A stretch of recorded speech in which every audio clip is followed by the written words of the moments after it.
Bapak Ibu, izin langsung kita mulai untuk acara hari ini. Pertama-tama perkenalkan, saya Ahmad Reza Haryadi selaku moderator yang akan memandu acara pada pagi hari ini. Selamat datang, saya ucapkan sekali lagi terima kasih atas kehadiran Bapak Ibu pada seminar menuju Zero Carbon Indonesia 2060. Tentunya saya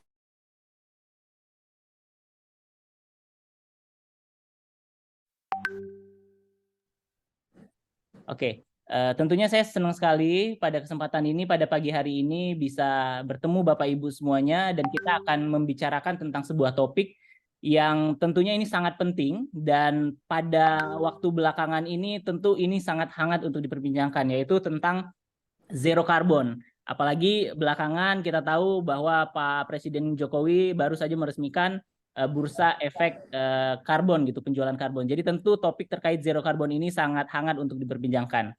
Jadi kita merujuk pada sebuah resolusi yang ditentukan dan ditandatangani oleh seluruh pemimpin dunia, yaitu kita tahu pada G20 yang lalu bahwa visi Indonesia salah satunya itu akan menuju zero carbon pada tahun 2060. Nah, Bapak Ibu sekalian, sekedar informasi bahwa seminar yang kita lakukan ini adalah seminar yang berbasis serial. Artinya pada kesempatan ini, pada sesi pagi ini kita akan lebih membahas tentang basic terlebih dahulu. Apa itu zero carbon? Apa itu zero carbon pada bangunan?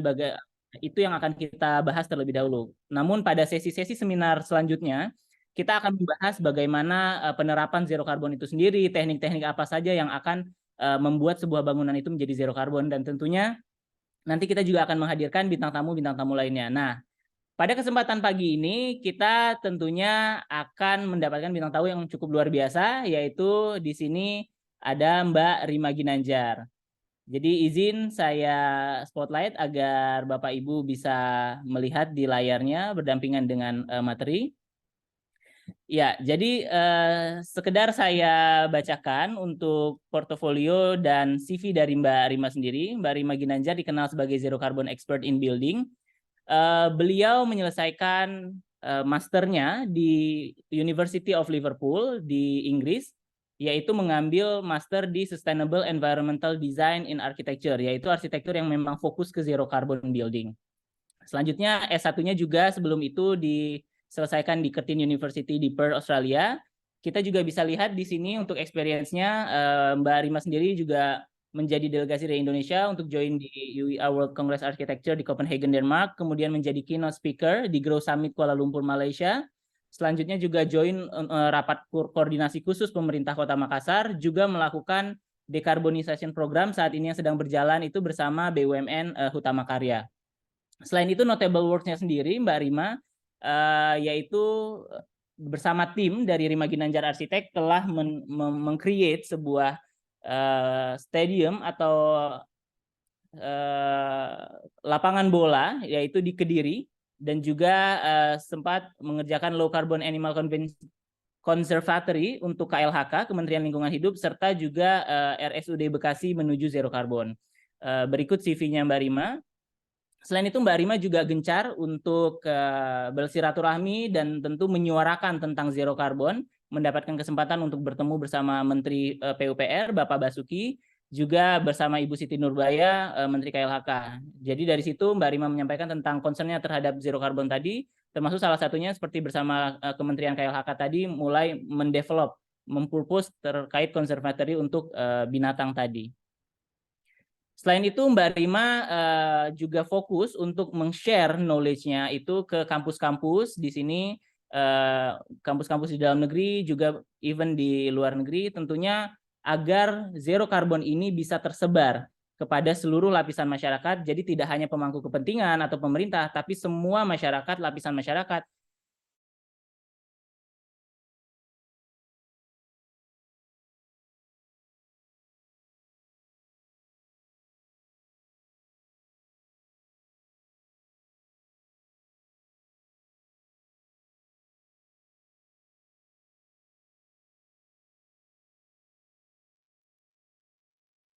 Baik. Punten Bapak Ibu, tadi saya keluar dari. Apakah sekarang suara saya sudah terdengar kembali, Bapak Ibu? Izin.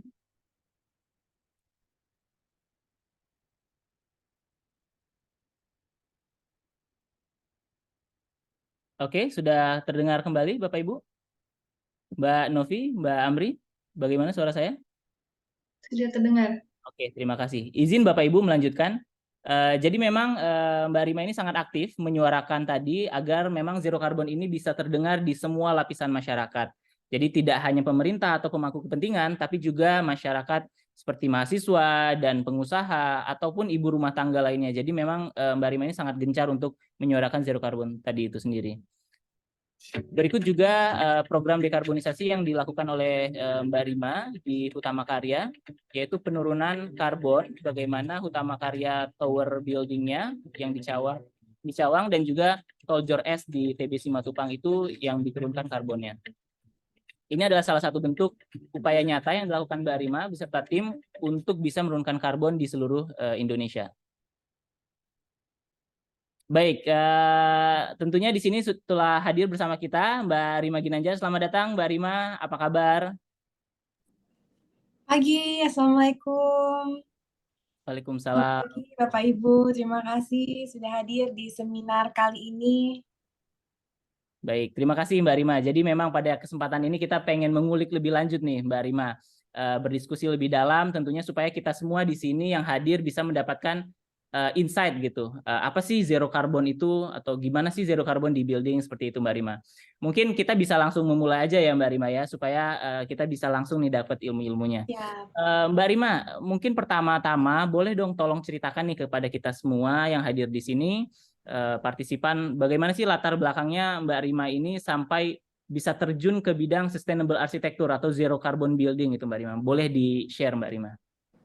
baik. Terima kasih, Mas Reza. Ya, jadi cerita awalnya memang saya itu kuliah S1 di Perth, itu arsitektur. Tapi di situ saya merasa kurang puas gitu dengan arsitektur. Kemudian saya ngobrol dengan orang tua yang juga di Perth, guru saya di Perth. Nah, di situ dia membuka mata saya bahwa sebenarnya arsitek itu adalah um, penjaga bumi juga gitu. Jadi kita manusia sebagai rahmatan lil alamin dan apalagi saya yang berprofesi sebagai arsitek sebenarnya punya kontribusi yang sangat besar untuk menyelamatkan bumi karena kita membentuk bangunan-bangunan dan bangunan itu pastinya efeknya atau efek pada masyarakatnya sangat besar. Nah, disitulah saya akhirnya memutuskan untuk pindah ke UK untuk melanjutkan S2. Di situ karena hanya ada saat itu 6 di Wah, dunia. Jadi 5 yang ngajarin di UK dan 1 di Australia. Akhirnya saya pindah ke Liverpool karena menarik banget ini yang mereka ajarkan, nggak banyak ya. Mungkin karena memang saat itu terbatas juga secara yang mengajarkan dan kampus yang menyediakan pembelajaran tentang sustainable architecture atau ke zero carbon architecture dan juga climate resiliency gitu. Kita bagaimana mendesain bangunan yang bisa tahan terhadap perubahan iklim. Jadi alhamdulillah setelah belajar di Liverpool, saya membangun bisnis yang sekarang diberi nama Rima Ginanjar Green Architects. Gitu Mas Reza.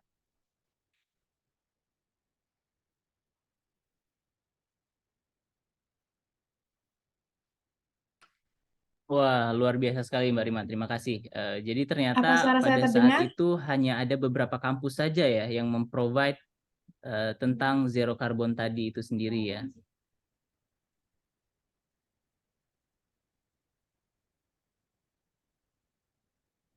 Iya, terdengar Mbak Rima. Betul.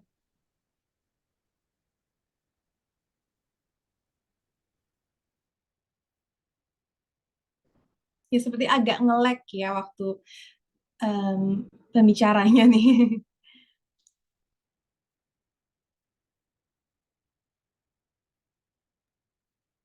Oke, clear.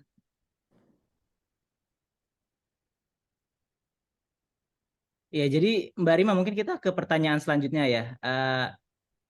Saya mau nanya, sebenarnya apa itu zero carbon dan apa yang membuat zero carbon itu penting, Mbak? Apalagi kita semua di sini tahu ini topik yang lagi hangat banget dibicarakan gitu. Mungkin boleh Mbak Rima ceritakan kenapa sebenarnya Ya, zero carbon itu penting dan apa yang membuat itu penting? Sebenarnya secara general, net zero emisi karbon itu bisa dilihat kalau di Google, ya artinya maksudnya adalah kondisi di mana jumlah emisi karbon dilepaskan ke atmosfer itu nggak melebihi jumlah emisi yang mampu diserap oleh bumi. Nah, tapi karena saya sering banget dan sangat interested banget di topik zero karbon ini, saya mendefinisikan lagi kembali, mendefinisikan sendiri juga apa itu zero carbon, apalagi zero carbon in architecture. Jadi menurut saya zero carbon arsitektur adalah arsitektur yang bisa menyelamati atau mengobati climate change dari akarnya. Kenapa? Karena karbon yang seperti sumber kanker atau sel-sel yang bikin bumi ini tambah panas, itu bikin climate change yang menyebabkan berbagai macam kerugian dari secara kerusakan alam hingga kekeringan, banyak sekali dan sangat luas.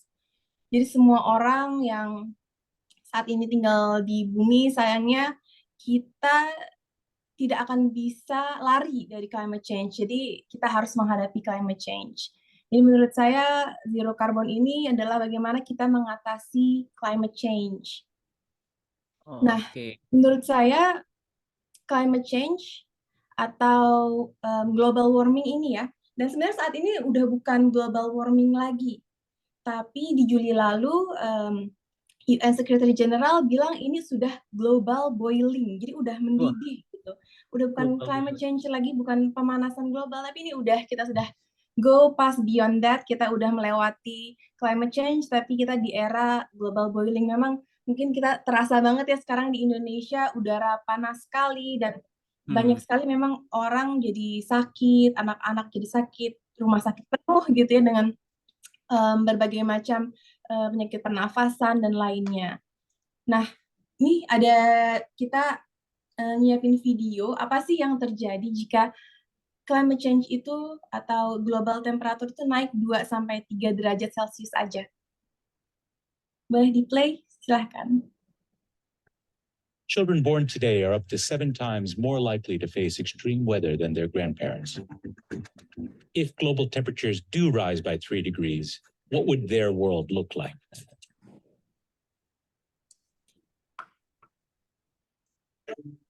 Rising sea levels, desertification. Hollywood has always enjoyed imagining the end of the world. While blockbusters like this are clearly fiction, this film will show the scenario we all face unless more drastic measures are taken to stop burning fossil fuels. Wah, menarik sekali ya Mbak Rima. Apalagi kalau kita lihat dari video ini, impact-nya itu sebenarnya sangat luar biasa. Dan tadi Mbak Rima sempat mention bahwa udah bukan lagi namanya global warming, tapi global boiling ya Mbak. Artinya memang semua bumi ini sudah bertambah panas. Kurang lebih seperti itu Mbak. Nah, dampaknya sendiri Mbak Rima sebenarnya dengan pemanasan ini itu akan seperti apa sih Mbak? Dan kenapa menurut Mbak itu penting sekali gitu Mbak untuk Mbak Rima? Ya, menurut saya mungkin dulu ya, saya pribadi pun juga belum peduli gitu tentang climate change. Sebelum saya belajar lebih lanjut dan membaca lebih banyak. Jadi dulu ketika dengar kata climate change juga kayak ya lewat aja gitu kan. Tapi ternyata climate change yang mungkin banyak saintis yang concernnya mereka raising their voice tentang es di kutub utara selatan meleleh dan polar bear tidak punya tempat tinggal lagi gitu kan. Tapi ternyata bukan hanya itu gitu, bukan hanya sebatas itu, tapi anak-anak kita, kesehatan anak-anak kita itu bisa terdampak sangat besar. Jadi future generations kita harus melindungi mereka dengan cara mengobati atau men-tackle masalah global warming ini. Nah, ini ada sebuah studi dari WHO, World Health Organization.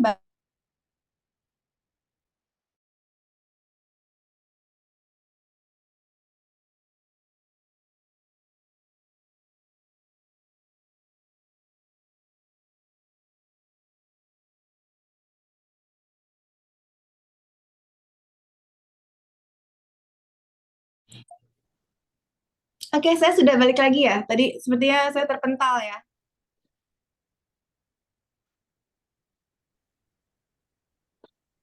Oke. Mas Reza, bagaimana? Tadi saya keluar ya, terpental ya, sepertinya. Keluar ternyata Mbak Rima. Oke, Jadi ya menurut jadi tadi saya menyampaikan bahwa ada studi dari WHO, World Health Organization, bahwa ternyata tiap tahunnya, ini tiap tahunnya ya, bukan akumulatif, tapi tiap tahunnya 1,7 juta anak di bawah umur 5 tahun itu meninggal dunia karena penyakit yang berhubungan dengan lingkungan.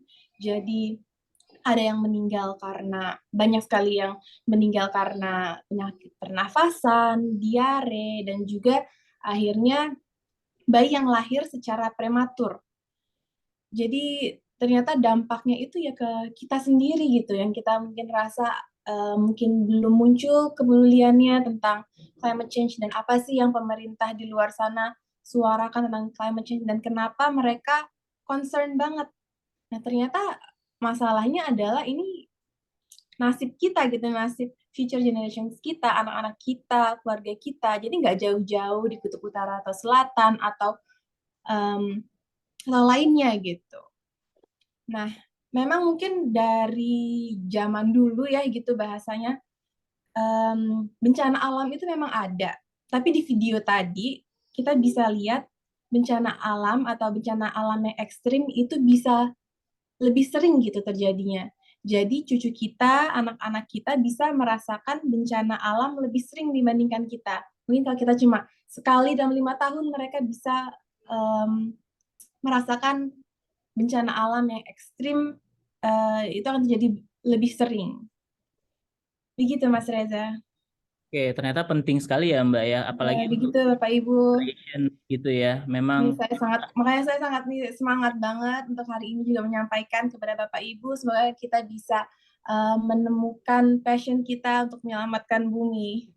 oke. Jadi memang ya insya Allah berarti dengan apa ya effort kita yang kita usahakan untuk menuju zero carbon itu akan memberikan impact tadi ya berarti Mbak. Meminimalisir penyakit-penyakit yang ada, apalagi mungkin bencana segala macam dan tentunya ini akan sangat berarti gitu buat masa depan anak-anak cucu kita ke depannya. Tentu kita tidak ingin mereka hidup atau tinggal di bumi yang seperti di video tadi ya, Mbak Rima. Oke, Mbak Rima, kita ke pertanyaan selanjutnya nih, Mbak Rima. Sebenarnya kalau tadi kita udah kebayang nih sebenarnya kenapa itu penting ya, zero carbon itu menjadi penting. Menurut Mbak Rima tadi dijelaskan itu karena penyakit, bencana dan lain sebagainya. Saya mau nanya ini kan Mbak Rima ini fokus di bidang zero carbon building ya atau zero carbon arsitektur gitu Mbak Rima. Nah, boleh dong apa sih yang sebenarnya dimaksud dengan zero carbon building itu sendiri Mbak Rima? Boleh dijelaskan ke kita? Jadi sebelumnya memang kita semua itu apapun profesi kita bisa berkontribusi dalam misi zero carbon. Jadi saya sebagai arsitek, makanya saya menggaungkan atau menyuarakan tentang zero carbon arsitektur. Jadi sama kira-kira seperti zero carbon in general, di building atau di bangunan pun kita juga harus mengurangi polusi atau karbon tadi. Karena pastinya bumi kita jika kita terus mengeluarkan karbon tadi secara di operasional bangunan ya, listrik yang kita gunakan saat ini, untuk hari ini kita Zoom, mungkin di ruangan ber-AC, itu semuanya meninggalkan jejak karbon. Nah, disitulah arsitektur berperan untuk menurunkan karbon. Jadi bukan hanya dari sektor energi seperti PLN, tapi kita saya saat ini sebagai arsitek bisa menurunkan karbon dengan desain yang kita bangun. Contohnya ya, yang paling simpel aja. Mungkin karena saat ini era globalisasi ya, banyak arsitek mungkin terinfluence oleh desain-desain dari luar negeri yang ternyata saat dimasukkan ke Indonesia dicontoh gitu, itu tidak cocok gitu dengan iklimnya, dan akhirnya itu membuat bangunan kita di Indonesia yang memang udah panas jadi tambah panas lagi dan tambah boros listrik. Nah, maka di situ zero carbon arsitektur ada tahapan-tahapannya dan pastinya itu nggak harus selalu mahal ya, karena kita bisa mulai dari yang terendah dulu gitu.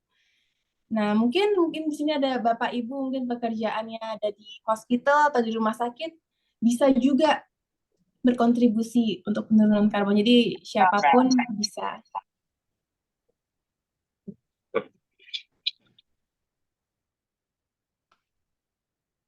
Silakan Mas Reza.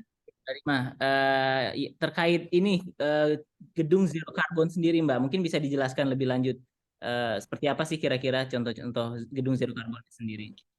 Ya, ini saya nunjukin ada sebuah gedung yang masih baru groundbreaking ini 2021 kemarin. Nah, bangunan ini di Cina.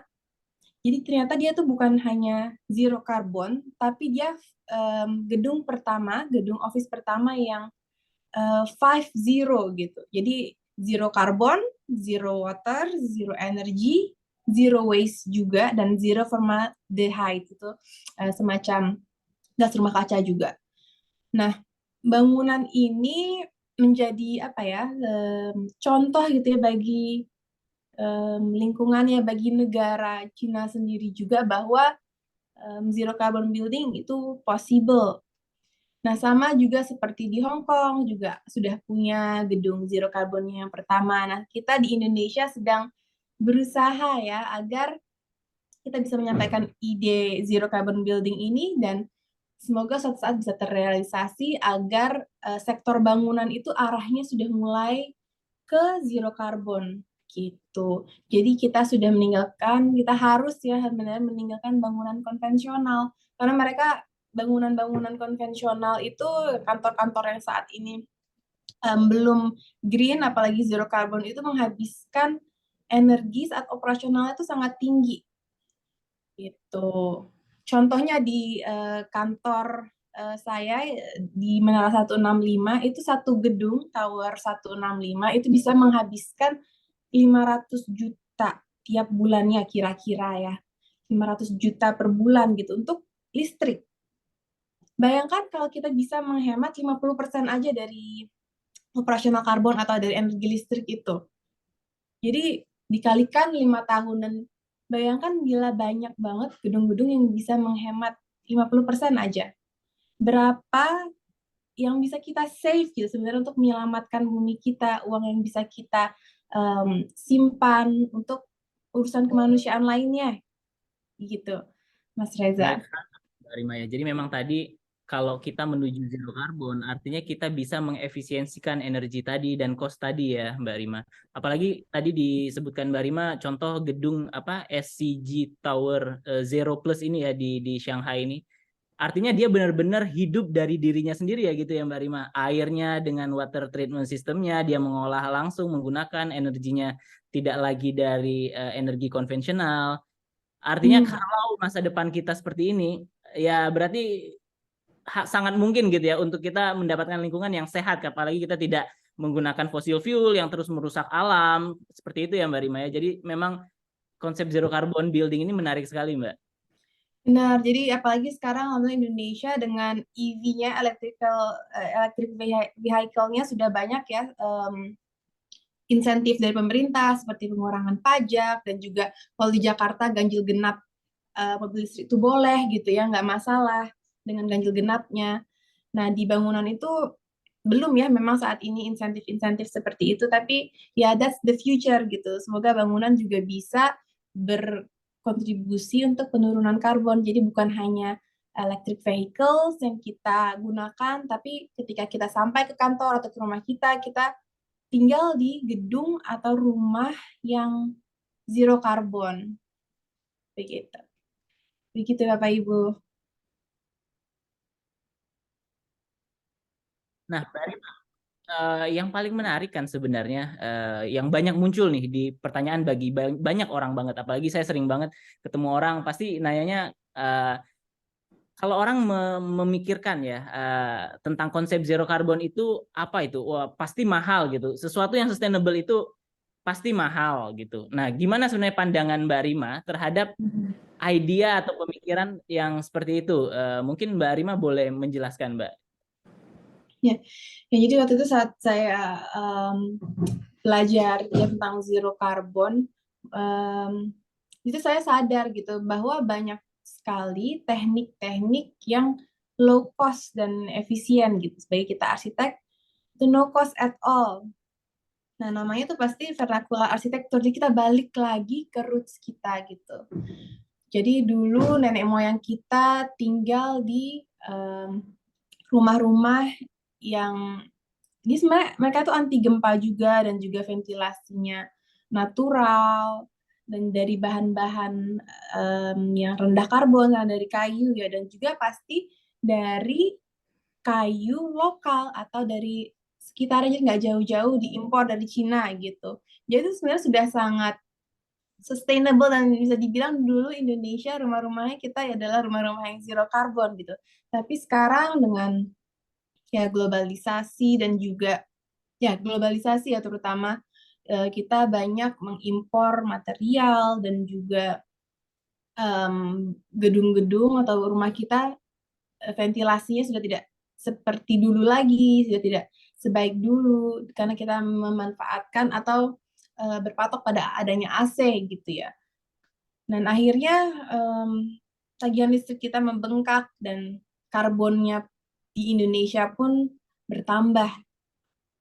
Nah, Oh, jadi konsep di zero carbon architecture itu seperti sebuah segitiga gitu ya. Dan yang pertama itu adalah pengurangan energi atau passive design ya, seperti vernacular arsitektur ini. Jadi mungkin kita bisa mendesain atau mengusung konsep-konsep, mungkin sebagai owner kita bisa memilih konsep yang lebih ramah lingkungan. oh, oke, oke, menarik ya Mbak Rima. Jadi apalagi tadi Mbak Rima sempat menyebutkan konsep zero carbon itu seperti segitiga ya Mbak. Ya, Oke. Mungkin itu nanti akan Mbak Rima jelaskan lagi ya pada sesi selanjutnya, seminar selanjutnya akan per poin dijabarkan lagi seperti itu Mbak Rima. ya betul. Mungkin just a little highlight gitu ya. Setelah di passive design tadi atau pengurangan energi, barulah kita bisa nanti di step-step selanjutnya menggunakan renewable energy seperti solar panel. Nah, kebanyakan dari kita mungkin berpikir kalau rumahnya mau rendah karbon gitu ya, atau lebih hemat, kita langsung mikir, oh kita harus pasang solar panel gitu. Padahal enggak, karena kan solar panel itu pasti perlu initial investment yang lebih besar ya, um, capital expense. Tapi ketika kita memang mengurangi energi dulu, dan barulah nanti kalau kita ada budget lebih, kita bisa pakai sustainable energy seperti solar panel. Jadi jangan kita belum mengurangin energy use dulu, belum hemat atau efisien dulu nih rumahnya, masih sangat boros gitu ya, belum kita aplikasikan prinsip-prinsip zero carbon, kita udah pasang solar panel, karena at the end jadi seperti keran yang bocor. Kita udah investasi untuk memasang solar panelnya, tapi ternyata bangunan kita tuh masih sangat boros, dan akhirnya energi yang solar panel itu generate cuma menutupi bolongnya yang belum energi efisiensi tadi. Oke, oke, luar biasa sekali ya Mbak Rima. Tapi berarti kembali ke pertanyaan tadi, artinya pemikiran atau idea gagasan bahwa zero carbon atau sustainable design itu lebih mahal. Sebenarnya itu enggak juga ya Mbak ya. Asalkan apa nih Mbak? Asalkan apakah sejak proses desain di awalnya itu kita Nggak juga. menerapkan langkah-langkahnya atau seperti apa Mbak kira-kira?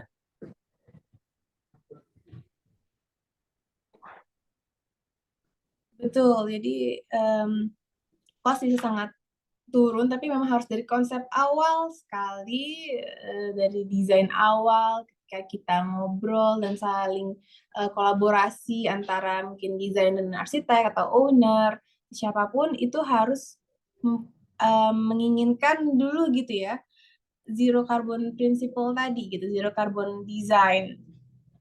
Dan dengan ini pasti kita bisa sangat menurunkan karbon dengan cost efisien, karena kita dari awal kita analisa bagaimana bangunan itu berinteraksi terhadap matahari dan juga angin, dan kita bisa memaksimalkan matahari yang nyaman, dan juga misalnya memblokir matahari yang terlalu panas. Jadi dari segi bangunannya sudah sangat beradaptasi gitu dengan climate, karena at the end, dan sebenarnya climate di Indonesia sejauh ini ya memang climate tropis gitu ya. Ditambah lagi memang global warming yang bikin tambah panas. Tapi kita harus bisa beradaptasi dengan climate change tadi. dengan menciptakan bangunan-bangunan yang lebih dingin dan lebih energi efisien. Oke, terima kasih Mbak Rima.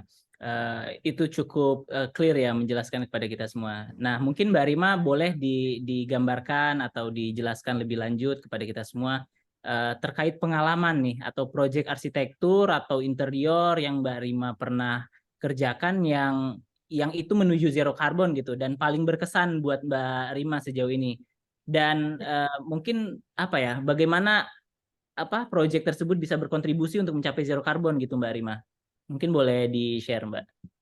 Ya, dan saat ini kita selain mendesain stadion di Kediri yang sedang dibangun oleh kontraktor, kita juga mengerjakan office. Tapi menurut saya yang paling berkesan itu ada rumah sakit RSUD Bekasi. Nah, di situ ini konsep interiornya benar-benar yang zero carbon gitu. Dan saya juga direktur utama yang menginisiasikan proyek ini, kita sama-sama berkolaborasi dan sepakat bahwa kita ingin mencapai zero carbon.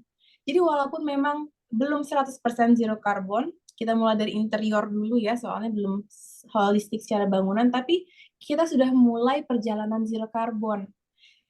Nah, dan saya senang banget dengan Pak Direkturnya, namanya Dr. Pus.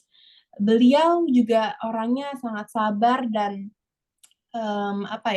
sabar, fokus, dan juga visioner bahwa zero carbon ini bisa tercapai, tapi kita harus mulai dari kecil dulu, karena kita nggak mungkin seperti menciptakan light bulb gitu, bohlam lampu tiba-tiba langsung menyala terang. Jadi sama seperti arsitektur juga, kita mencoba dari kecil dulu. Jadi ini nggak 100% zero carbon, tapi kita mengusung konsep-konsep material dan juga mechanical, electricalnya secara lower carbon atau lebih energi efisien. Nah, Dr. Pus ini beliau juga menginisiasikan di Rumah Sakit RSUD Bekasi bukan hanya secara arsitekturnya, tapi aktivitas di dalamnya, dokter-dokternya, dan beliau punya program untuk kotak obat ya. Biasanya kalau kasih obat kita dapat plastik kecil bening gitu. Nah, untuk mengurangi plastik, beliau menginisiasikan mereka memakai kertas daur ulang untuk obat-obat itu. Jadi plastik sekali pakai seperti itu sudah nggak digunakan lagi di RSUD, sudah mulai tidak digunakan lagi. Jadi bukan hanya bangunannya yang harus zero carbon, tapi kita atau orang-orang di dalamnya menggunakan bangunan itu juga pastinya harus aware tentang konsep zero carbon tadi dan pentingnya mengurangi limbah atau mengurangi sampah. Apalagi memang di rumah sakit itu limbahnya ya pasti sangat besar. Di situ saya sempat ngobrol-ngobrol juga dengan dokter Pus bahwa ternyata limbah rumah sakit itu pastinya diolah secara baik. Walaupun limbah biasa atau limbah seperti rumah tangganya ya yang organik memang itu belum ya, karena di Indonesia kita belum punya pengolahan limbah sampah yang organik tadi yang baik gitu. Seperti itu. Jadi contohnya ya di interiornya kita menggunakan misalnya lantai. Lantainya bukan hanya green certified, tapi dia ada LCA-nya, life cycle analysis. Jadi untuk menuju zero carbon kita memang perlu mendukung material-material yang seperti itu. Kenapa ada life cycle analysis? Jadi dianalisa ya secara overall gitu. Dari mana material itu didapat hingga akhirnya bisa sampai ke tangan konsumen. Nah, di situ kita bisa akhirnya dengan LCA itu kayak kayak komposisi makanan di dietary di sebuah snack gitu ya. Kita bisa lihat dan membandingkan mana sih yang lebih low carbon, mana yang lebih rendah karbonnya. Di situ kita benar-benar bisa mengavoid atau menghindari greenwashing. Kan terkadang kita kalau melihat green material gitu ya, atau green product, apa sih yang green-nya gitu kan, kita kurang paham juga. Tapi saat itu berupa angka, itu pastinya akan lebih exact gitu, secara matematikal dan nalar kita lebih mudah memilih. Dan Oke. pastinya ya di sini juga secara desain overall kita in general ya ada pohon-pohon dan juga apa namanya secara listrik kita pakai lampu LED. Ini hal-hal yang simple yang mungkin bisa diterapkan juga di rumah atau kantor Bapak Ibu yang di sini. Jadi kita sudah nggak pakai lagi lampu biasa atau incandescent light bulb, tapi pakai LED yang sebenarnya jauh sekali lebih hemat, kayak 90% lebih hemat, tapi belum saya lihat dipakai di semua bangunan di Indonesia gitu. Jadi kita bisa mulai dari yang kecil dulu. Oke, menarik sekali ya Mbak Rima. Jadi memang kalau dilihat berarti ini berkesan sekali ya RSUD ini, apalagi dari segi materialnya. Dan saya sangat menarik sebenarnya dengan yang tadi Mbak Rima sebutkan, bahwa nggak cukup sustainable itu hanya dari bangunannya atau zero carbon itu dari bangunannya, tapi benar-benar harus ke manusianya juga ya Mbak Rima. Karena memang iya sama aja ya Mbak, mungkin udah pakai solar panel, LED dan lain sebagainya, tapi let's say misalnya istirahat siang nggak dimatiin toh lampunya, jadi behavior orang-orangnya masih boros. Jadi ya sama aja ya Mbak ya. Jadi memang hal ini menarik. Betul betul betul Mbak Rima. Oke, Mbak Rima, mungkin kita ke pertanyaan selanjutnya nih Mbak Rima. Dari Mbak Rima sendiri, kita bisa melihat bahwa dalam zero carbon ini kan banyak sekali pihak yang terkait ya Mbak, pemerintah, developer dan lain sebagainya. Ini benar-benar misi besar satu bangsa dan semua pihak, semua industri itu punya misi yang sama, tujuan yang sama. Nah, tentu kita paham bahwa penting sekali kolaborasi lintas sektor ya Mbak dalam mewujudkan visi dan misi zero carbon ini, apalagi untuk kita mencapai net zero di 2060. Nah, kolaborasi tadi termasuk pemerintah, korporat, industri, dan masyarakat. Bagaimana Mbak Rima melihat ini penting dilakukan gitu antar pihak tadi, dan seperti apa pandangan Mbak Rima terhadap kolaborasi ini yang terbayang gitu di Mbak Rima? Ya, jadi kolaborasi yang pertama mungkin pemerintah ya. Makanya kenapa tadi Mas Reza di awal sempat mention bahwa saya ketemu Menteri PUPR dan tim-tim lainnya. Kita harus sebagai mungkin saya ya sebagai arsitek, karena nggak cukup kita mendesain bangunan tanpa dukungan pemerintah atau dukungan regulasi. Ini sangat penting jika sustainable initiative ini ada semacam insentifnya dari pemerintah. Maka dari itu kita sedang menjajaki atau bersilaturahmi dengan pemerintah, ngobrol bareng untuk perkembangan zero carbon Indonesia, terutama di bangunan.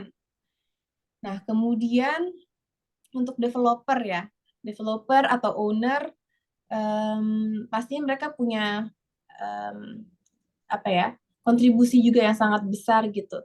Karena mereka lah yang mempunyai sumber dayanya atau proyeknya.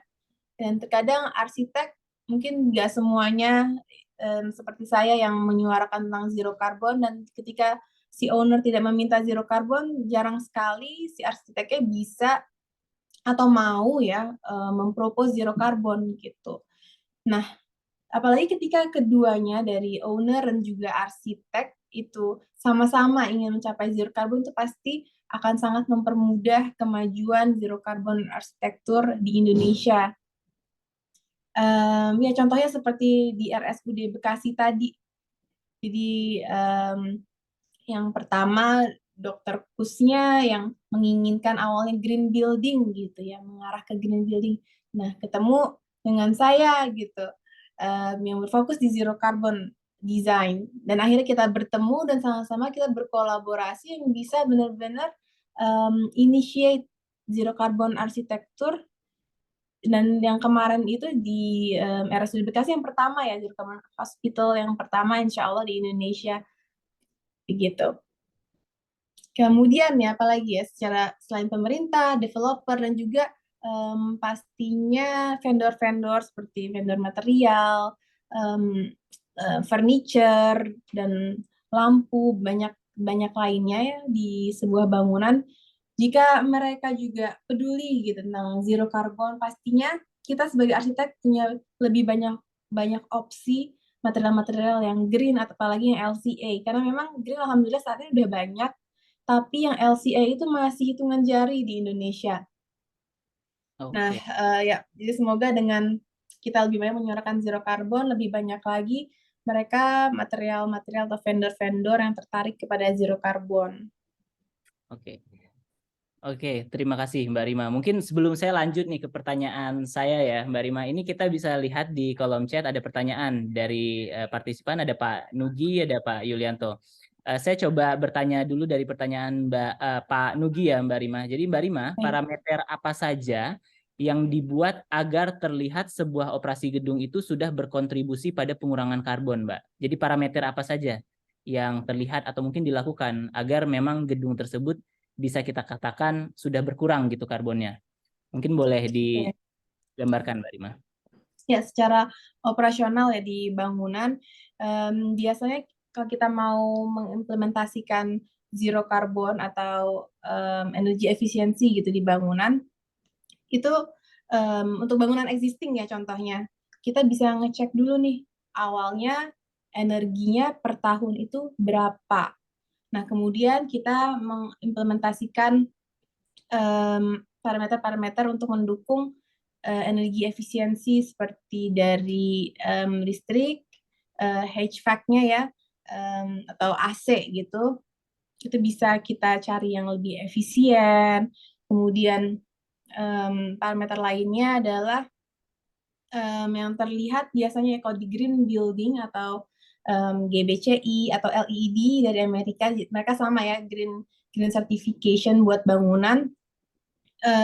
Jadi banyak sekali sebenarnya parameternya selain dari listrik, dari air juga ada. Kita bisa memakai water keran atau water fixture yang energi efisien atau water efisien maksud saya. Jadi kita sebenarnya bisa mulai beli produk-produk yang efisien atau water efisien itu bisa dilihat dari labelnya. Jadi ada ratingnya sekarang. Jadi mungkin kalau kita mulai berbelanja gitu ya. Jadi kita jangan lihat harga dulu, tapi kita lihat cari yang ada energi efisiensi label untuk kayak TV dan lainnya, dan untuk water fixture seperti water efisien logonya. Nah, itu bisa mengurangi karbon kita, mengurangi jejak karbon kita. Karena di saat kita mungkin memilih mau yang lebih murah, padahal secara pemakaian itu sangat boros, itu sangat sayang gitu. Jadi ya sangat disayangkan. Oke. Menarik, Uh, Mbak Rima. Jadi gimana? memang kalau dilihat tadi pertama dari energinya terlebih dahulu ya Mbak, bagaimana artinya berarti semakin kita efisien menggunakan energi pada bangunan itu, maka tingkat karbon juga akan semakin sedikit gitu yang kita keluarkan ya Mbak. Saya yang menarik sempat juga pada saat join hari itu ya Mbak ya, meeting di HK dengan Mbak Rima, izin juga Pak Nugi dan para partisipan lainnya. Disampaikan bahwa secontoh simpel misalnya let's say kantor kita nih, kantor kita sering banget bocor AC-nya, freonnya gitu. Nah, padahal freon itu karbonnya besar sekali gitu, yang dikeluarkan oleh sebuah freon gitu. Nah, artinya apabila kita maintenance AC itu dengan benar gitu ya, let's say dalam setahun, 2 tahun kita tidak mengganti freon, artinya itu sangat banyak karbon yang kita sudah minimalisir gitu, karena artinya kita mengorbankan karbon yang cukup besar ya Mbak Rima ya, yang terkait freon AC tadi gitu Mbak. Jadi Betul. sebenarnya banyak sekali hal-hal yang mungkin menurut saya awareness dari kitanya ya Mbak untuk memaintenance gedung rumah kita, atau kantor kita, tapi impact-nya nanti akan ke penghematan energi, menurunkan karbon gitu ya Mbak. Lain Betul. kira-kira parameter apa lagi Mbak? Misalnya tadi ada listrik gitu ya, maintenance, mungkin dari segi material atau apa Mbak? Kira-kira di Ya, dalam dari segi material bangunan ya, kita bisa memakai contohnya kayak batu bata. Saat ini banyak sekali inovasi-inovasi di batu bata. Jadi bukan hanya batu bata biasa atau batako, tapi Ada juga batako yang dicampur dengan coffee ground atau apa namanya ampas kopi, ya, karena ampas kopi itu akhirnya tuh dibuang ke landfill dan akhirnya juga mengeluarkan gas-gas berbahaya gitu di TPA. Jadi sekarang banyak sekali ya inovasi seperti yang tadi saya pertama yang batako tapi dicampur dengan coffee ground. Yang kedua juga ada juga batako dicampur dengan sampah plastik yang tidak dengan plastik yang tidak bisa didaur ulang. Jadi plastik itu kan ada tipenya ternyata kan. Ada yang bisa didaur ulang seperti sampah plastik botol, tapi ada juga yang tidak bisa didaur ulang seperti yang sasetan dan yang banyak banget yang sasetan-sasetan atau plastik sekali pakai yang tipis-tipis seperti yang tempat obat tadi. Nah, itu akhirnya berakhir di TPA dan worse, dia berakhir di sungai-sungai kita dan laut kita. Nah, itu dicampur akhirnya di batako-batako dan mereka mempunyai akhirnya a new life gitu ya, daripada buat polusi tapi malah menjadi bahan dasar bangunan. Oke, jadi itu artinya impact-nya besar sekali ya, Mbak Rima, terkait material tadi juga ya, akan bisa meminimalisir karbon. Mungkin boleh juga Mbak, saya kan sempat dengar tuh yang dipurpose sebenarnya untuk Stadion Kediri, walaupun sebenarnya akhirnya tidak menggunakan itu, yang namanya granulated blast furnace. Itu juga seberapa besar hal-hal kayak gitu bisa ngurangin Mbak? Mungkin boleh disampaikan. Ya, contohnya kalau di Stadion Kediri kita mempropos agar struktur-strukturnya atau pondasinya memakai GBFS, Granulated Blast Furnace Slag. Itu sebenarnya ampas dari besi atau limbah dari besi yang tidak digunakan lagi. Jadi daripada memakai campuran hanya semen aja dan pasir, which is semen itu sangat intensif energi. Jadi saat pembuatan semen tuh karbonnya tuh luar biasa sangat besar. Nah, bisa kita mengurangi semen itu dicampur dengan GBFS bisa mengurangi embodied carbon atau material di bangunan ya sebuah struktur itu sebanyak 10-15%. Oh, oke, berarti luar biasa sekali ya, Mbak, bisa penurunan karbonnya itu dengan material yang tepat yang kita pilih gitu. Oke, Mbak, kita ke Betul. pertanyaan selanjutnya, Pak. Mbak, dari tadi pertanyaan dari Pak Nugi, kemudian pertanyaan dari Pak Yulianto di sini. Mbak Rima, saat ini memang trending dilakukan upaya-upaya menuju zero karbon, konservasi, efisiensi energi seperti dengan memanfaatkan tenaga surya, baterai, angin. Namun iklim dunia atau iklim dan RH sekarang malah menjadi sangat tidak stabil.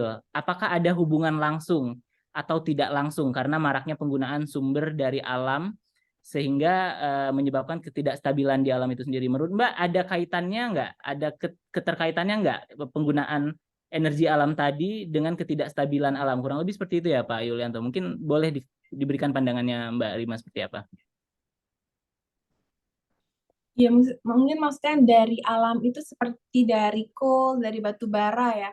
Jadi kita memiliki atau pembangkit energi kita banyak dari energi kotor. Energi kotor itu seperti fossil fuel, bensin, dan juga batu bara itu memang menghasilkan karbon yang akhirnya seperti menyelimuti bumi kita dan selimut ini membuat bumi kita tambah panas begitu. Jadi efek climate change ini sebenarnya berawal dari kankernya yaitu karbon. Jadi gas atau partikel karbon itu yang bikin bumi ini tambah panas dan akhirnya dengan ya bumi ini tambah panas dan sekarang iklim di dunia ini jadi tidak stabil.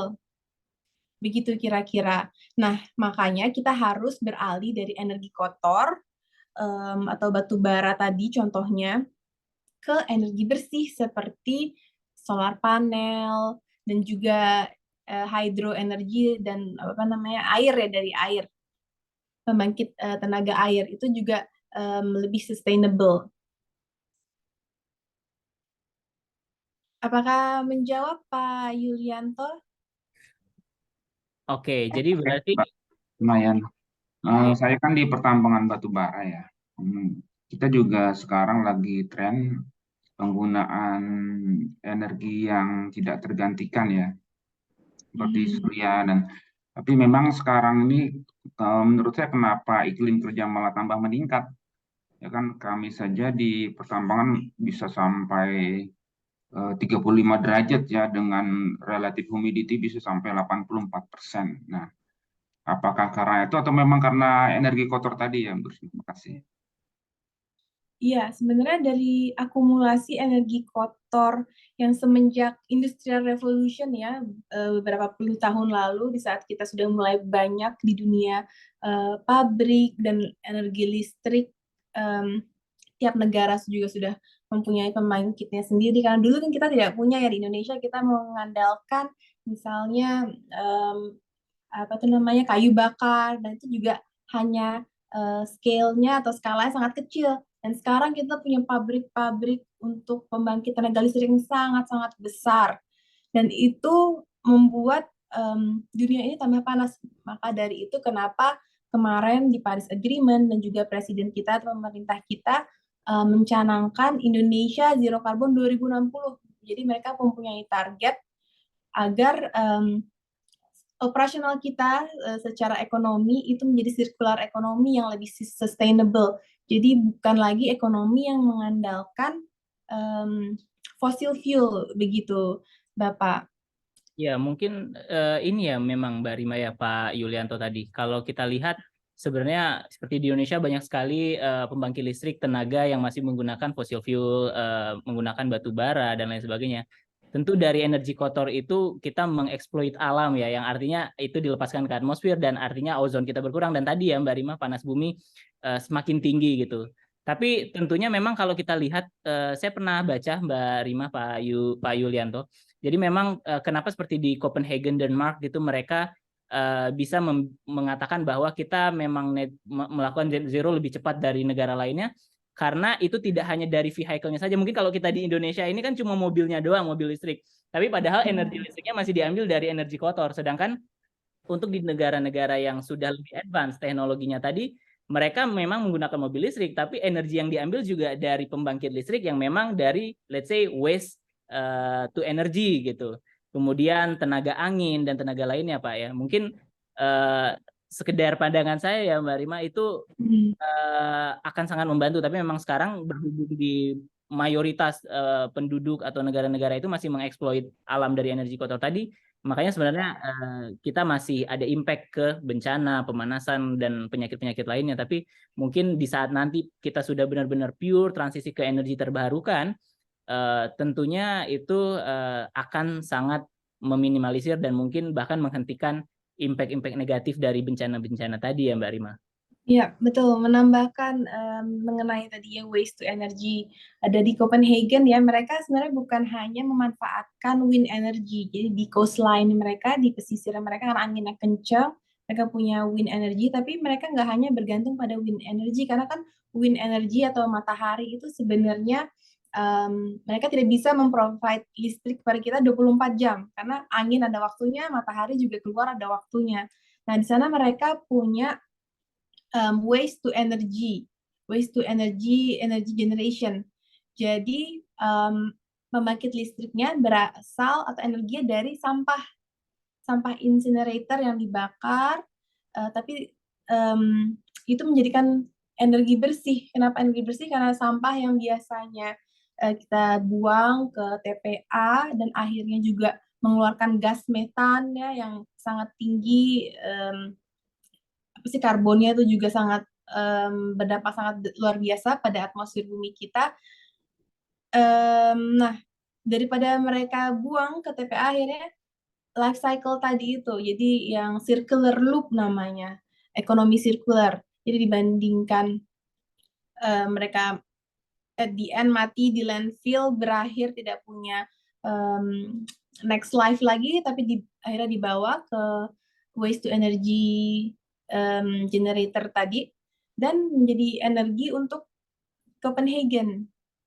Jadi memang zero carbon itu membuat kita lebih kreatif dari sektor manapun, memikirkan bagaimana yang mungkin awalnya sampah atau tidak kita pedulikan bisa menjadi sesuatu hal yang lebih berharga. memang apalagi sampah ya di Indonesia, ngomongin sampah nih, kemarin sering banget lihat berita TPA itu bukan hanya mereka mengeluarkan gas-gas rumah kaca yang bikin iklim kita tambah panas, tapi juga banyak sekali memakan korban jiwa karena tiba-tiba meledak gitu. Dan juga mungkin kalau lagi hujan tiba-tiba jadi banjir bandang dan akhirnya sampah-sampah yang menggunung bertingkat-tingkat itu memakan korban karena jatuh gitu ke desa-desa sebelahnya. Jadi banyak sekali negative sides-nya ya.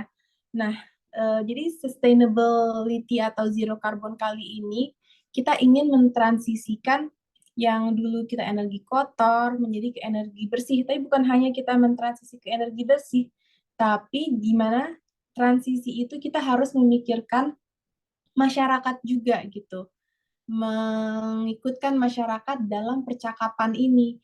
Jadi tidak seperti yang waktu dulu saat Industrial Revolution ya banyak masyarakat yang akhirnya yang miskin tambah miskin, yang kaya tambah kaya. Jadi ketimpangan sosial sangat tinggi. Tapi di sustainability atau zero carbon energy transition ini banyak sekali memang program-program yang mengikutkan masyarakat-masyarakat pedesaan contohnya. Kemarin saya sempat ketemu Ibu Tri Mumpuni, beliau mengadakan membuat gitu ya sebuah wind farm di Sumba kalau nggak salah, di Sumba untuk menghidupkan atau memberikan listrik gitu kepada desa itu yang sebelumnya mereka nggak punya listrik sama sekali. Jadi bukan hanya Indonesia, di tiap penjuru Indonesia mendapatkan energi listrik, tapi energi listrik yang harus bersih.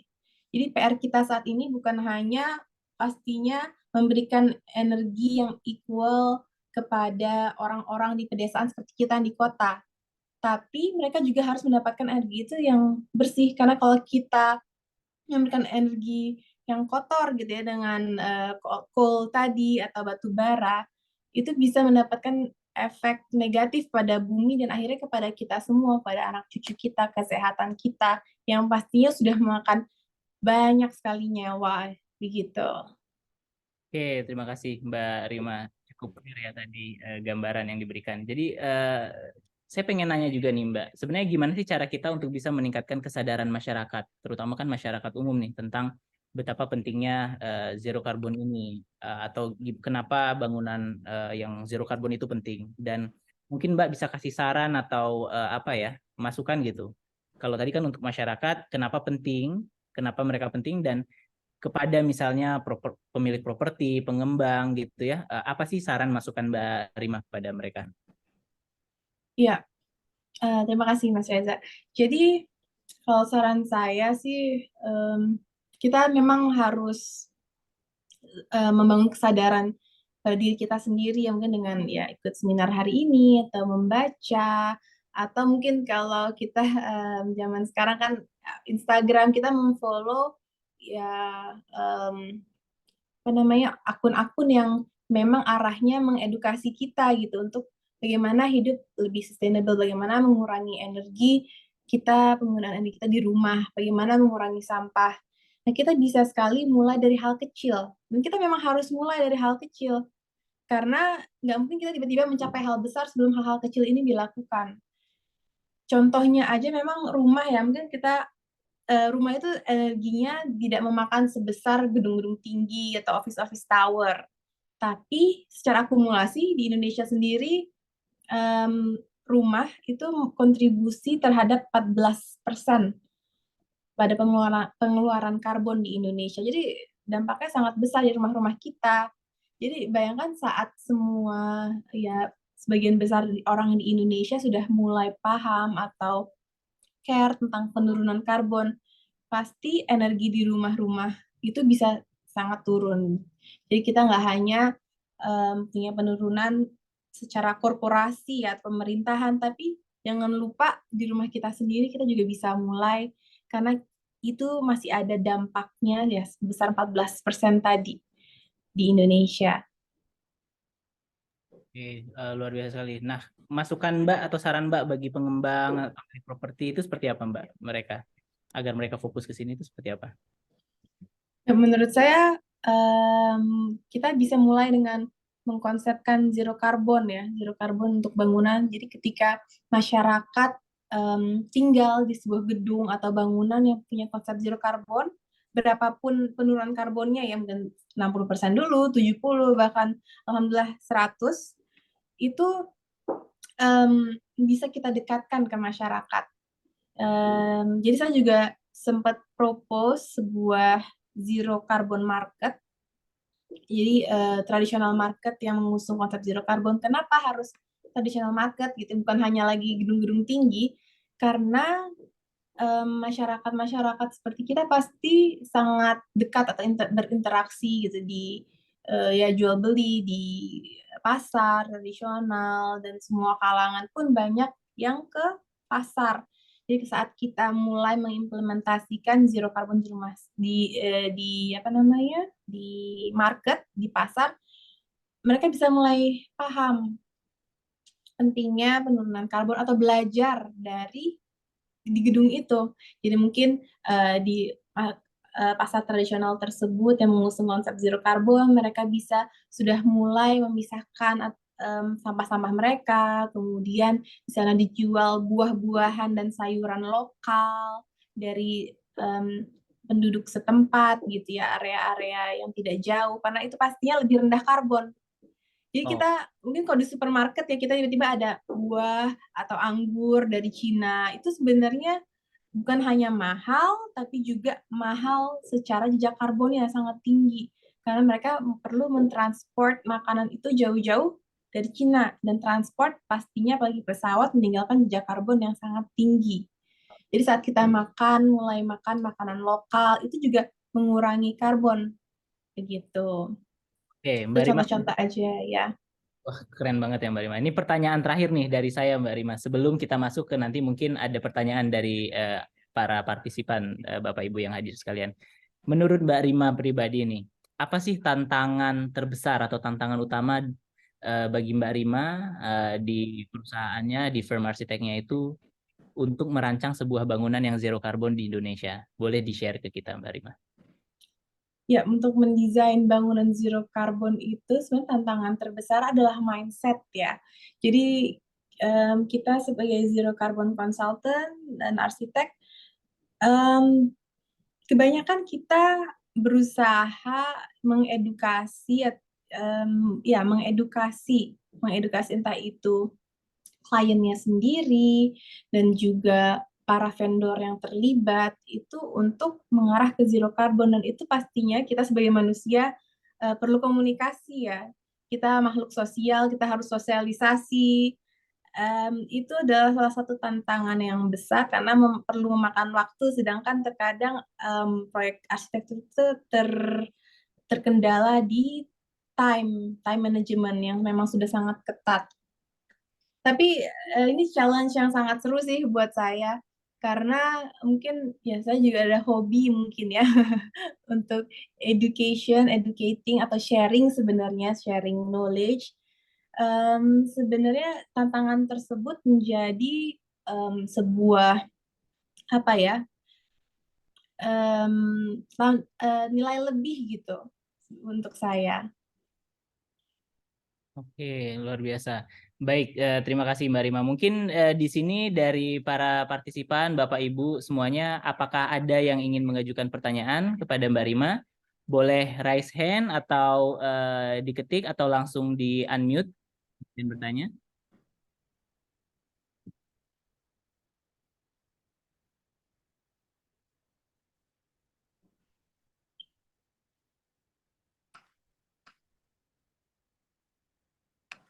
Cukup. Tadi melanjut pertanyaan saya Mbak Rima. Maksud saya tadi itu, apakah kalau kita misalkan menggunakan tenaga surya secara masif, menggunakan tenaga angin atau air, apakah tidak terjadi ketidakseimbangan di alam itu kalau mereka digunakan oleh banyak orang satu bumi ini misalkan, akibat peralihan teknologi tersebut? Terima Terima kasih. kasih Pak Nugi, Pak Yulianto ya. Baik Pak Yulianto. Betul sekali Pak Yulianto, sebenarnya solar panel atau wind itu harusnya tidak menjadi hanya satu solusi gitu untuk merubah kita ke clean energy transition. Karena pasti kita tidak bisa berpatok pada satu sistem energi aja. Di situ ada hydro dan mungkin kedepannya ada waste to energy tadi yang kita bisa bersandar ke sana. Karena pastinya contohnya solar panel ya, saya juga melakukan analisa sih sebenarnya solar panel sendiri pun pasti ada embodied karbonnya atau materialnya kan pasti dari ada sumbernya, apalagi baterainya gitu ya dari sebuah tambang. Mereka punya embodied carbon sama seperti halnya coal punya embodied carbon gitu. Nah, tapi pastinya embodied carbon mereka atau jejak karbon mereka tidak setinggi PLTU gitu misalnya. Ya, yang menarik sebenarnya saya sempat baca di buku yang saya sangat suka by Bill Gates ya, milioner yang memang sangat peduli tentang climate change. Dia nulis buku judulnya How to Avoid Climate Disaster. Nah, di situ saya melihat graf ada apa ya namanya? Jadi ada sebuah graf, di situ ada perbandingan antara coal atau batu bara, kemudian hydroenergy, terus ada solar panel dan wind. Nah, yang paling tinggi itu kan pastinya coal tuh grafnya paling tinggi jejak karbonnya. Kemudian hydroenergy atau air, pembangkit tenaga air juga lumayan tinggi ya karbonnya. Kenapa? Karena mereka pakai semen yang sangat banyak untuk bendungan. Walaupun dia renewable energy bagus gitu ya untuk alam, tapi tetap aja ada embodied karbonnya. Itu juga harus diperhitungkan. Kemudian ada wind juga dan solar panel ada juga embodied karbonnya. Dan yang paling menarik ada tenaga nuklir yang sangat sedikit embodied karbonnya atau jejak karbonnya mereka nggak pakai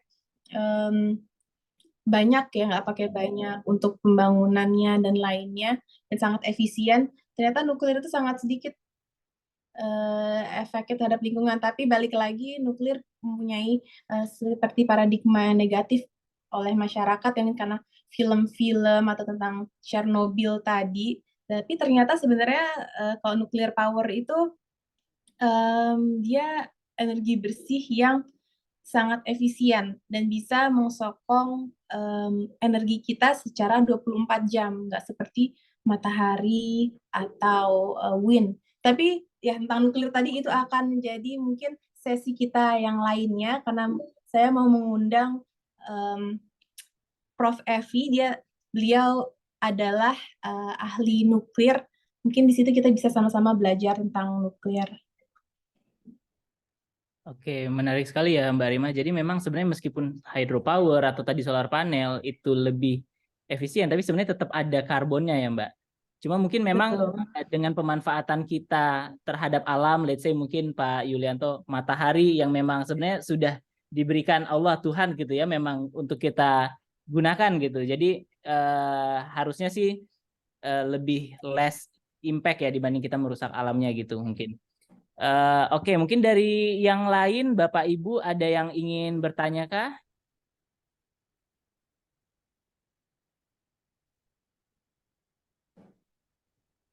Oke, oh ini Pak Doni raise hand, Pak Doni Zaki, silakan Pak Doni.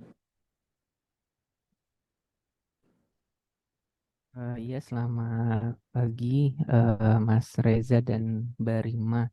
Saya ingin bertanya, tadi ada 2 pertanyaan saya di kolom chat.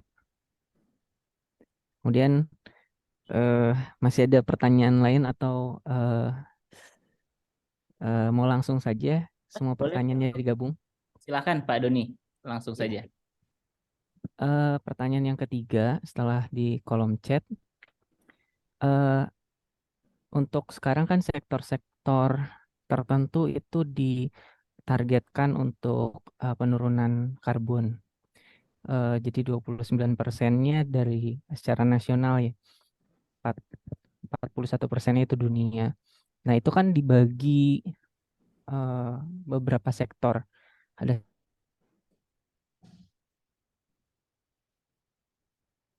Punten Pak Doni, suaranya hilang Pak. Oh, hilang. Baik, saya ulangi. Secara nasional pemerintah sesuai perjanjian Paris itu kan 29% tingkat penurunannya. Kemudian dibagi beberapa sektor, dari sektor energi sampai sektor lainnya. Untuk pembagian di sektor tersebut, misalkan sektor energi, sektornya adalah misalkan hydropower bisnisnya.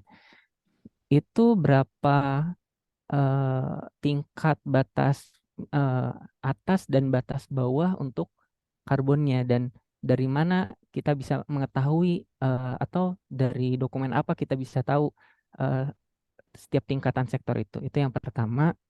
Kemudian yang kedua adalah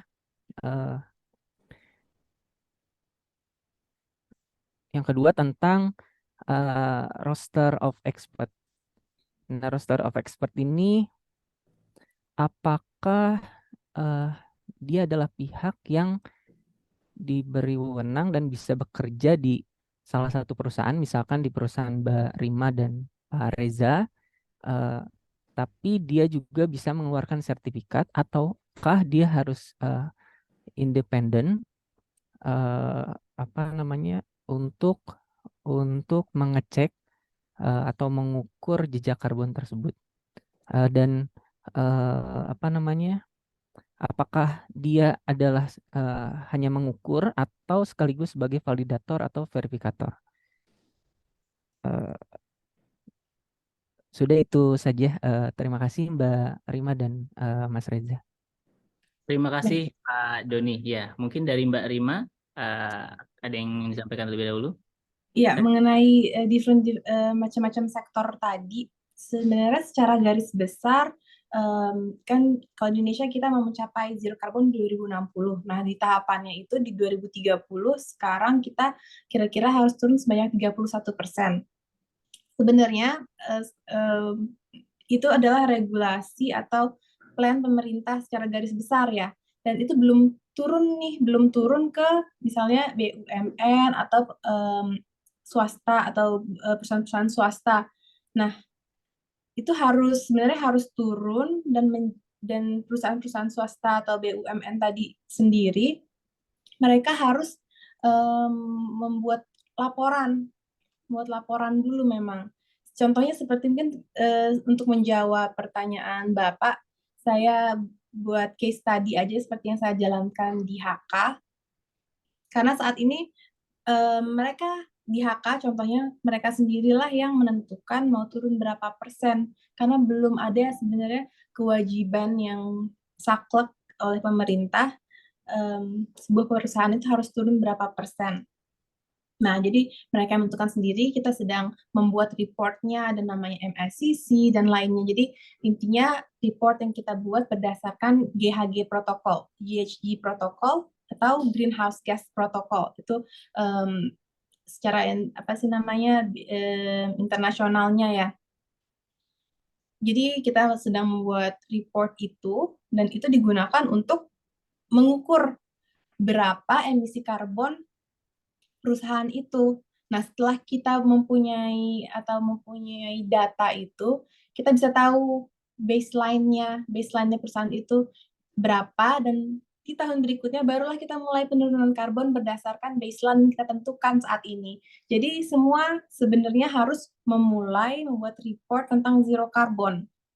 Jadi saat kita punya report itu, mereportkan diri kita sendiri atau mereportkan perusahaan kita, emisi karbon kita berapa yang kita cek dari semua segi, dari transportnya, listriknya, bahkan bahan bakar yang digunakan oleh karyawannya. Nah, itu dihitung untuk menjadi baseline atau titik awal masing-masing perusahaan itu sendiri. Nah, ini sedang banyak memang perusahaan-perusahaan yang membuat report itu terlebih dahulu, karena memang sudah ada. Kalau untuk BUMN ya, ada arahan dari Pak Erick Thohir, ada surat bahwa ada 7 BUMN yang diwajibkan untuk membuat report zero carbon tersebut. Kemudian diikuti oleh HK, walaupun HK tidak termasuk salah satu yang diwajibkan, mereka tidak ingin ketinggalan untuk menyelamatkan anak cucu mereka. dan mereka akhirnya membuat report tersebut. Nah, report tadi yang berdasarkan GHG protokol itu kita sebagai konsultan bantu mengukurnya. Tapi kemudian setelah sudah siap report itu kita harus ke validator. Jadi badan sertifikasi yang independen di Indonesia saat ini ada 4 yang bisa memverifikasi laporan zero carbon tersebut. Apakah itu sesuai atau tidak? Begitu kira-kira. Dan pertanyaan pertama yang dari chatnya Bapak, jadi berapa lama waktu yang dibutuhkan untuk menghitung jejak karbon suatu bangunan dan apakah sertifikat karbon memiliki masalah berlaku tertentu? Oke, jadi untuk lama waktu yang dibutuhkan untuk menghitung jejak karbon suatu bangunan saat ini sih yang kita jalankan di 7 bulan ya, tapi tergantung skala bangunan itu sendiri. Jadi kira-kira untuk menghitung jejak karbon diperlukan waktu kira-kira 7 bulan karena ada banyak proses yang kita lalui seperti koleksi data dan kita harus banyak diskusi pastinya dengan si pemilik perusahaan. Dan ya, Mas Reza ada yang mau ditambahkan? Terima kasih Mbak Rima. Izin menambahkan Pak Doni, kalau tadi ditanya memang berapa lama proses report itu disiapkan, kontrak yang berjalan ya Mbak ya dengan PT Biruni Rima Ginanjar Arsitek itu memang di 7 bulan. Karena itu ada 2 objek Pak Doni. Tadi yang saya sebutkan ada HK Tower di Cawang dan ada Tol Jor S-nya yang ingin diturunkan. Tapi tentu jika objek itu semakin banyak, maka rentang waktu yang tadi akan menyesuaikan, artinya akan lebih bertambah lagi. Nah, tadi yang sudah disebutkan Mbak Rima juga, saya meng-summary, jadi memang untuk validator dan konsultan itu harus terpisah, Pak. Jadi misalnya pada saat ini Rima Ginanjar Arsitek itu sebagai konsultannya, kita yang meng-guide HK, Utama Karya, untuk menyiapkan report, inventarisasi gas rumah kacanya, kemudian analisa MACC, dan lain sebagainya, itu ada sekitar kurang lebih 5 report yang berbandel itu yang kita siapkan, yang nantinya report itu akan menjadi lampiran untuk mendapatkan sertifikat karbon, Pak, yang nantinya jika kurang maka sertifikat itu bisa dijual, Pak, yang akan diperdagangkan di pasar karbon tadi. Nah, tentu pihak verifikatornya itu harus pihak ketiga karena tidak bisa secara aturan itu pihak yang bersamaan karena nanti akan ada bias gitu ya Pak, personal interest. Dan pada saat ini verifikatornya itu hanya 4 yang tadi Mbak Rima sebutkan. Yang satu ada Mutu, kemudian Sukovindo, BUMN, dan 2 lagi ada TÜV Reinhardt dan TÜV ya dari Belanda atau Jerman kalau tidak salah saya di Indonesia, Pak. Dan itu yang terdaftar di SIRN-nya KLHK. Jadi kita bisa menggunakan itu gitu untuk program dekarbonisasi tadi. Ya itu ya Mbak Rima ya tadi, sama Ya. pertanyaan yang terakhirnya tadi apa ya? Pertanyaan ada 2 yang tadi saya tanyakan, mungkin karena di paling atas ya.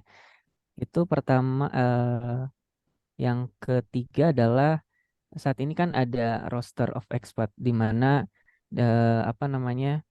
dalam hal ini validator sama verifikator ini belum mencukupi di Indonesia, dan itu ada di website Menteri LHK. Nah, kemudian apakah di di perusahaan Mas Reza dan Mbak Rima itu ada seperti roster expert, ataukah roster expert ini join dengan satu perusahaan dan menghitung jejak karbon tersebut, terus juga dia juga sebagai verifikator dan tidak perlu ke pihak ketiga.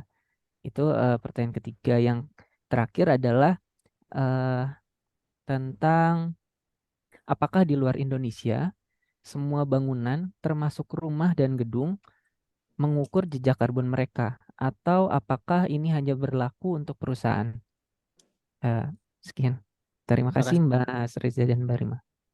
Izin Pak, saya menambahkan yang terkait roster of expert tadi. Saat ini yang berlaku di Rima Ginanjar yang sedang kita jalanin untuk HK itu adalah kita berpartner. Kita punya tenaga ahli, tapi memang tenaga ahli itu bukan full time di kita.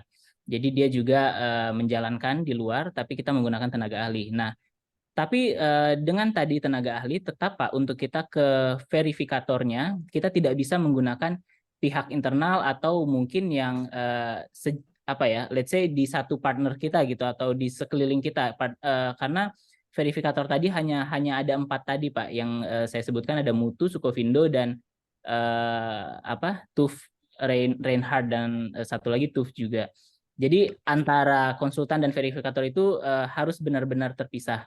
Nah, sebenarnya kalau dibilang expert di zero carbon, setelah saya dan Mbak Rima ini kita tim semua turun, kita juga diskusi banyak dengan pihak-pihak terkait untuk konsultan dekarbonisasi di Indonesia ini sebenarnya udah cukup banyak Pak. Cuma mungkin karena tadi permintaannya juga secara demand-nya masih belum terlalu luas, jadi seakan-akan masih ada shortage gitu Pak. Jadi sebenarnya secara SDM, karena memang secara TA itu belum ada Pak. Jadi belum ada SKA, let's say kalau kita misalnya di arsitek, kita untuk tender ada yang namanya sertifikat keahlian gitu. Nah SKA, tapi kalau untuk di program dekarbonisasi, itu belum ada yang namanya SKA. Jadi pada saat kita in charge dalam suatu project, itu masih dilihat dari experience. Let's say misalnya Mbak Rima punya pengalaman 5 tahun memanage penurunan karbon gedung A, gedung B seperti itu Pak. Jadi makanya mungkin tadi dari sudut pandang general seakan-akan tenaga ahli itu masih kurang gitu Pak. Tapi memang saya clearkan lagi yang tadi bahwa tenaga ahli sama verifikator itu harus benar-benar tidak ada kaitannya gitu Pak, kurang lebih seperti itu. Selanjutnya tadi pertanyaan yang satu lagi apa ya Mbak? Apakah gedung Oh, hanya gedung yang mengukur atau rumah ya? Jadi memang saat ini di Indonesia ya diwajibkan oleh Kementerian PUPR, I think gedung berapa tingkat itu memang sudah wajib disertifikasikan atau green sertifikasi. Nah, artinya itu wajib lapor. Tapi kalau untuk rumah, karena mungkin itu bukan sebuah perusahaan, tidak ada kewajiban sebenarnya untuk pengukuran energi. oke. Baik. Mohon maaf, tadi tentang sertifikat karbon itu keluar itu berlaku untuk berapa lama ya, Mas? Itu untuk 5 tahun Pak saat ini. 5 Saat tahun. ini? Iya, jadi yang paling general itu 5 tahun, tapi kemarin saya dengar ada yang 3 tahun, tapi mungkin itu tergantung skalanya Pak. Karena misalnya kita punya hutan, kita pengen sertifikasiin hutan kita, itu juga termasuk ke sertifikat karbon yang tadi Pak bisa berlaku, tidak hanya untuk sebuah objek bangunan, jalan tol seperti itu Pak. Tapi yang generalnya itu di 5 tahun, dan itu harus udah ditransaksikan gitu. Kalau dia minimal kurang gitu ya Pak. Kalau dia lebih, berarti dia harus membeli seperti itu Pak. Itu yang akan terjadi di pasar karbon yang saat ini sudah berlangsung ya Pak. Mohon maaf, terima kasih atas jawabannya Pak Mas Reza dan Mbak Rima. Untuk Terima kasih, yang Pak Doni. setiap bangunan tadi kan ada kehutanan itu pasti melalui KLHK. Nah, kemudian apakah bangunan juga dalam menghitung jejak karbon di bangunan, apakah melalui KLHK juga? Oke, terima kasih Pak Doni. Kalau untuk menghitung, sebenarnya kalau kita sebagai konsultan itu tidak ada keterkaitannya dengan KLHK, Pak. Tapi kita mengikuti aturan-aturan yang berlaku yang digunakan oleh KLHK dan juga digunakan oleh Kementerian ESDM, Pak. Jadi, let's say kita sebagai konsultan, kita udah tahu nih aturannya. Pertama kita harus menggunakan step GHG protokol untuk menurunkan karbon dan step-step apa yang akan dijalankan. Kemudian jika Indonesianya menggunakan ISO 14064 ya Mbak Rima atau berapa ya? Kalau tidak salah ya ISO 14064 dan ada 2 ISO Pak di Indonesia. Nah, jadi kita mengikuti langkah tersebut. Jadi tidak ada aturannya. Nah, ya, jadi pada saat setelah kita mengikuti tadi metodologi daripada GHG protokol dan ISO tadi, maka secara standarisasi dokumen kita itu sudah merujuk kepada standar yang disesuaikan oleh GHG protokol dan ISO tadi, Pak. Jadi pada saat untuk verifikasinya tadi pun kita akan langsung ke pihak ketiga yang terdaftar di daftar KLHK. Jadi tidak ada hal yang harus kita misalnya nih untuk proyek HK harus melapor dulu ke KLHK gitu atau melapor ke Kementerian SDM, itu tidak ada lagi step seperti itu Pak. Jadi benar-benar selama konsultannya ini sudah capable untuk menjalankan program dekarbonisasi dan menggunakan metodologi yang benar tadi, selanjutnya step selanjutnya adalah pelapor verifikasi tadi dari laporan tadi untuk menjadi sebuah sertifikat yang akan dikeluarkan dari pihak ketiga tadi. Nah, tapi memang pihak ketiga tadi adalah pihak yang sudah diverifikasi, artinya sudah confirm bahwa KLHK ini loh 4 pihak yang bisa dipakai untuk perusahaan-perusahaan atau instansi untuk penurunan karbon, mereka yang bisa mengvalidasinya. Nah, di situ saja sih Pak Doni. Semoga menjawab ya Pak Doni. Baik, terima kasih Mas Reza. Baik Bapak Ibu semuanya, terima kasih. Berhubung waktu kita sudah memasuki pukul 10. Terima kasih banyak Mbak Rima, seluruh Terima kasih audiens. banyak Bapak Ibu. Sebelumnya mungkin kita bisa sesi foto bersama dulu. Saya harap mungkin Bapak Ibu semuanya bisa on cam agar kita bisa ambil dokumentasi untuk kita semuanya. Boleh Bapak Ibu di on cam kan? Mungkin Mbak Amri, Mbak Novi bisa kita screenshot untuk kita dokumentasi foto bersama. Dimohon Bapak Ibu dinyalakan kameranya, kita bisa dokumentasi. Oke, ada lagi Bapak Ibu? Ya, izin saya ambil dokumentasinya. Mbak Amri, Mbak Novi, silakan. 1, 2, 3. Oke. Selanjutnya mungkin kita boleh seperti ini Bapak Ibu. Ini salam zero karbon namanya Bapak Ibu. Oke, 1, 2, 3. Salam zero karbon. Oke. Ya, Bapak Ibu, kita sudah masuk ke sesi terakhir dari acara. Mungkin dari Mbak Rima ada kata-kata atau poin-poin yang ingin disampaikan ke kita, kalimat atau statement penutup gitu. Silahkan Mbak Rima. Baik, terima kasih banyak Bapak Ibu telah hadir di acara webinar hari ini. Saya senang sekali bisa sharing, semoga membuka wawasan kita semua dan kita bisa sama-sama mencapai zero carbon untuk generasi kita mendatang, untuk kesehatan kita semua. Baik, terima kasih Mbak Rima. Untuk Bapak Ibu yang hadir, tentu yang kita lakukan ini kita terus mensuarakan tentang zero carbon. Sekiranya Bapak Ibu berkenan, silakan di follow untuk sosial media Mbak Rima di Instagram @rimaginanjar atau mengunjungi website kita rimaginanjar.com, LinkedIn dan Facebook di Rima Ginanjar. Selanjutnya Bapak Ibu, kita juga tahu bahwa salah satu step untuk melakukan dekarbonisasi adalah menurunkan efisiensi energi. Nah, kita juga menyediakan training atau program sertifikasi untuk audit energi. Apabila Bapak Ibu berkenan atau berniat untuk mengikuti sebagai asesor energi nantinya pada sebuah bangunan, Bapak Ibu bisa mendaftar atau mengontak kita langsung, bisa dilihat di layar secara barcode-nya, bisa di-scan, atau menghubungi kita di nomor handphone dan email yang tertera.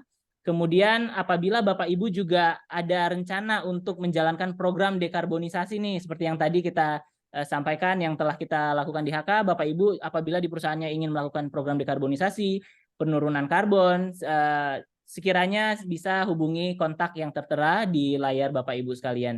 Nanti kita akan bantu, dan tentunya program dekarbonisasi ini atau menuju zero karbon adalah upaya kita bersama, effort kita bersama untuk kita bisa membuat bumi kita lebih baik, dan tentunya impact ini akan terus berlangsung untuk anak cucu kita.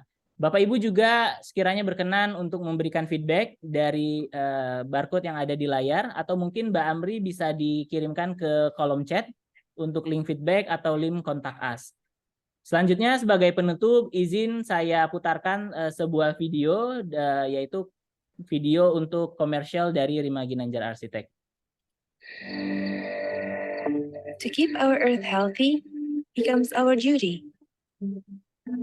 Otherwise, we cannot keep a livable climate with clean air and clear water.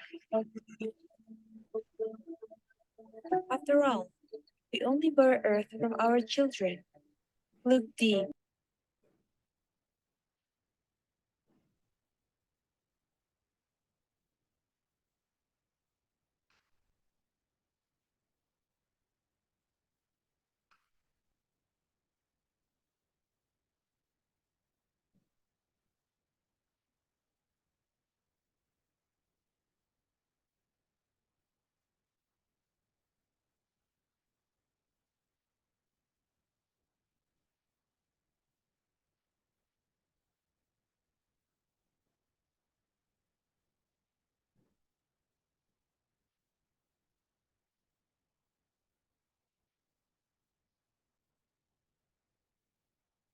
Terima kasih Bapak Ibu semuanya atas kehadirannya. Akhir kata saya ucapkan terima kasih. Kami tutup. Assalamualaikum warahmatullahi wabarakatuh. Sehat selalu. Have a good day Bapak Ibu semuanya.